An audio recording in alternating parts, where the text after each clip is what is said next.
Welcome back to Gaia Maps. We'll be concluding our series today on the 50 highest points in the United States. We're in the top 10 at last. Some pretty amazing sights to see here. If you're enjoying the content, please be sure to subscribe, and thanks so much for watching. Leading off here with the 10th highest point in the United States, this is Granite Peak in Montana, elevation 12,807 feet. Amazing picture here that John Rainier got for us. This is known as the second most difficult high point to reach in the United States after the number one high point in the U.S., which we'll get to soon enough. See that lake down there? This is glaciation. All these canyons you can see that have been carved into the terrain.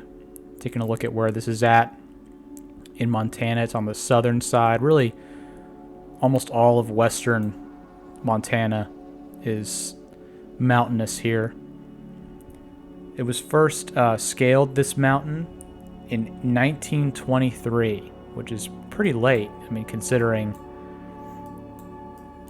the rest of them had been scaled by that point. There are many failed attempts, which is not described how the attempts were failed, but I imagine it was not a happy ending for people that were trying it. Apparently, one of the spots that they stop off on the 2 to 3 day trek that it takes to get up to, the place they take a break at is called Froze to Death Plateau.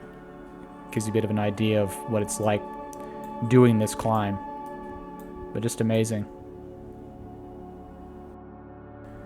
So the 9th highest point in the United States is Boundary Peak in Nevada, elevation 13,147 feet. And we're going to talk about prominence with this one as opposed to elevation. So elevation is the height of a mountain relative to sea level, and prominence is its height relative to the surrounding topography.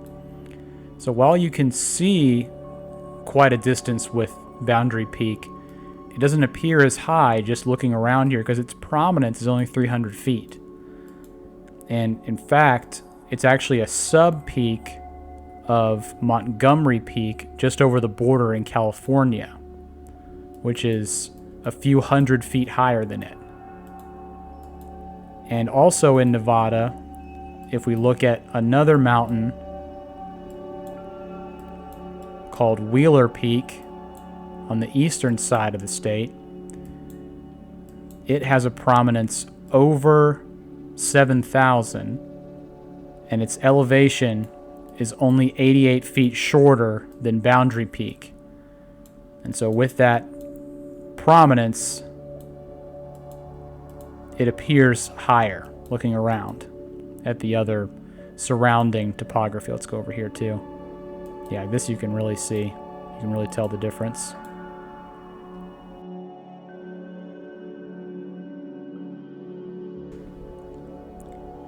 I did not plan this, but it was a great accident. So the highest point in New Mexico is called Wheeler Peak, 13,167 feet. And the other Wheeler Peak we mentioned in Nevada is named after the same man. His name was George Montague Wheeler. He was a Army colonel who served in the 19th century. He served from 1866 to 1871, which was great timing for him, considering the Civil War had ended a year earlier. And so when there was nothing else to do, they had him go on an expedition through the southwestern United States. He did what's called the Wheeler Survey, did a bunch of geological, topographical surveys of the southwestern U.S., and as a result of that, several prominent peaks were named after him, including this one in New Mexico.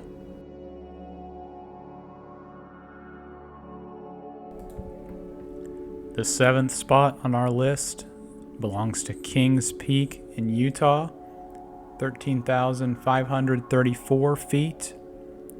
This is a remarkable picture. You can tell that that's rain over there. I mean, that cloud Looks like you can just reach up and touch it.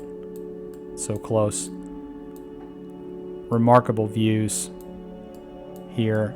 I thought Utah would be in here in the top 10, with it being right in the heart of the Rockies, which is the younger of the two major mountain chains in the U.S., including the Appalachians, continental U.S. that is. Looks like rivers almost with these peaks. Let's look at the satellite view. Wow.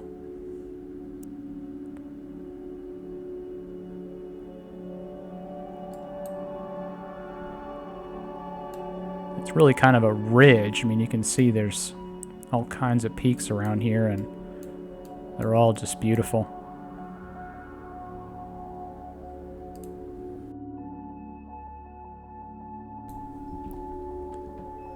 This one's a little more disappointing than I would have thought with picture-wise. Mauna Kea on Hawaii, 13,803 feet. I say disappointing because, I mean, this is a cool picture. This is not actually where the high point is. It's up here, but, you know, everyone just drives up here to the top. So all these pictures are just tourists. There's tourists in all of them, and no one actually gets to the edge of the peak to look at the view. So this is the best view I could find, and the prominence of the mountain is 13,796, and this is the start of the trail to go up it, and it doesn't go much higher than this. So this is really cool though, seeing the clouds here with it. It is a dormant volcano, as you might expect with it being Hawaii, but again, kind of disappointing. The pictures are all not as good. I mean, this one's going to be the best. Just trust me on that. Okay. Been looking forward to this one. This is Granite Peak in Wyoming in the 5th spot. 13,809 feet, only 6 feet higher than Mauna Kea of Hawaii. I want to give a big thanks to Ryan Cragen and his team. There's a team of hikers you can see in this picture. I'm going to avoid them though because their faces aren't blurred, and I'm a little unclear on if I'm allowed to show people's faces or not in these videos. But these views are just spectacular. Granite Peak is actually the apex of the entire Central Rockies chain. And you can believe it looking at these views. It's just remarkable. Let's get a look at where it's at in Wyoming.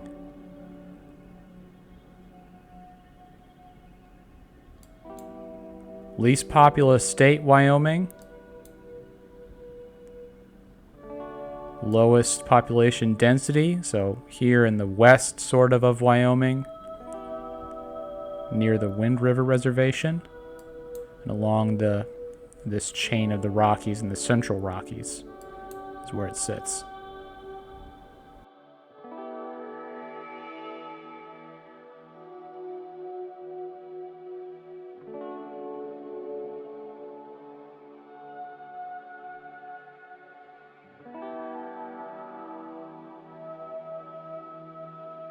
Here's a familiar name, Mount Rainier, also known as Tacoma or Tahoma in Washington. Height 14,417 feet. I wanted to use this picture because it actually has a nice overlook. I think part of the reason that this and Mauna Kea in Hawaii don't have as good of views is that they're technically in a crater, because this is also a volcano. However, it is active, and it's actually one of the most dangerous active volcanoes in the world. 80,000 people are in danger within the zone of Mount Rainier. Also, because of its large amount of glacial ice, it will produce very large lahars, which are types of flows from a volcano that include ice and pyroclastic lava flow, and they flow really fast and really deep, and they are extremely dangerous. So there's a person here in this picture. I will do my best to blur them. They're pretty far away. I don't think it would matter, but Mount Rainier.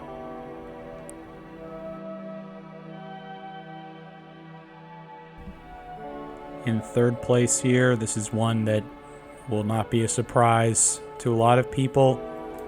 Mount Elbert in Colorado, elevation 14,440 feet. Really amazing views here. Colorado, so when they're referring to levels of peaks, they'll just call them by 14ers would be the example here. So 14ers is all peaks that are over 14,000 feet. Colorado has 53 14ers.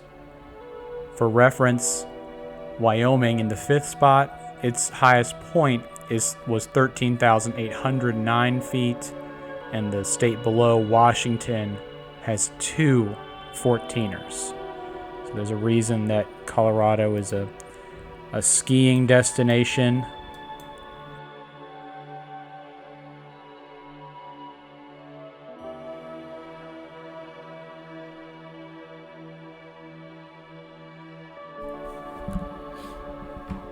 In the second position is Mount Whitney at 14,505 feet.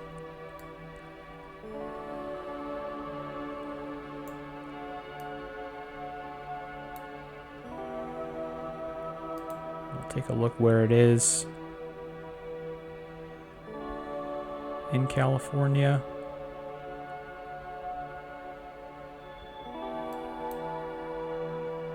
Sierra National Forest, Sequoia National Forest, just kind of nestled in there. It's 84 miles from the lowest point in North America in Death Valley. That was pretty wild to read as well. Look here.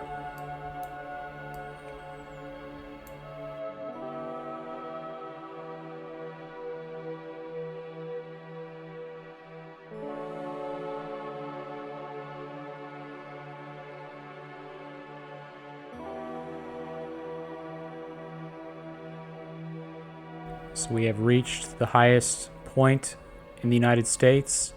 It is Denali in Alaska at 20,310 feet, formerly known as Mount McKinley.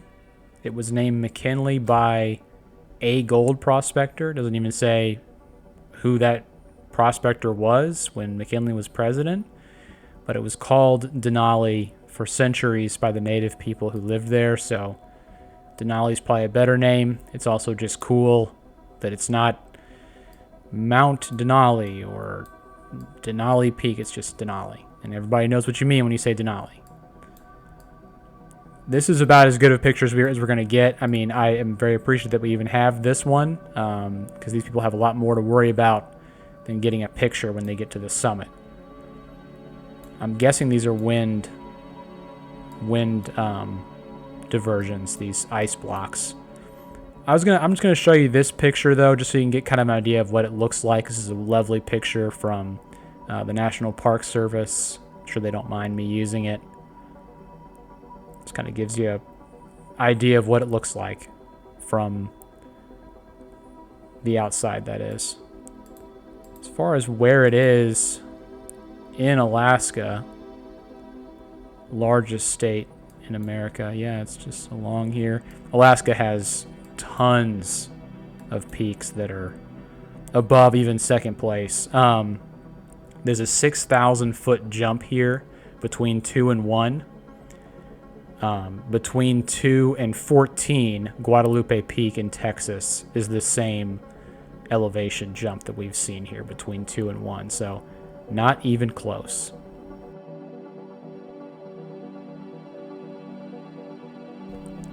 For the button today, I wanted to do Aconcagua in Argentina.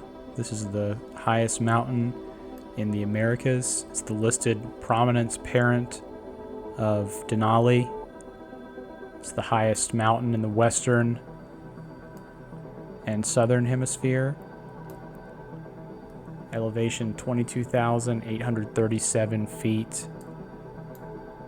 So thank you all so much for tuning into the series. We hope you enjoyed it. By the way, Denali, I thought it was one of the highest mountains in the world. It is third in prominence and isolation, but it does not appear on the Wikipedia list, which goes down to 108 in terms of height. I mean, Asia just dominates that list. It's crazy. So if you enjoyed this list, we will certainly do another list of the highest peaks in the world as well. If this is something that you all enjoy, let us know in the comments. We're going to start cycling through a couple different series, so there's always something fresh on the channel for you all to enjoy. So once again, thank you all for watching, and please subscribe if you're enjoying the content. Thank you so much.